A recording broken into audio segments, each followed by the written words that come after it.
দুদকের করা মামলায় ৩ বছরের সাজার বিরুদ্ধে বিএনপির ভারপ্রাপ্ত চেয়ারম্যান তারেক রহমানের স্ত্রী ডাক্তার জুবাইদা রহমানের আপিল শুনানির জন্য গ্রহণ করেছে হাইকোর্ট।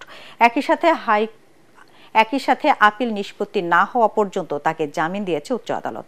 বিচারপতি মোহাম্মদ খসরুজ্জামানের একক বেঞ্চ জুবাইদা রহমানের ৫৮৭ দিনের বিলম্ব মওকুফ করে গতকাল আপিল করার অনুমতি দেন। আজ আপিল গ্রহণ করে জুবাইদা রহমানকে জামিন দেওয়া হয়েছে। একই সাথে নিম্ন আদালতের নথিও তলব করেছে আদালত। দুর্নীতির মামলায় ২০২৩ সালে ২রা আগস্ট তারেক রহমানকে ৯ ও ডাক্তার জুবাইদা রহমানকে ৩ বছর কারাদণ্ড দেন ঢাকা মহানগরের জ্যেষ্ঠ বিশেষ জজ আদালত আসাদুজ্জামান।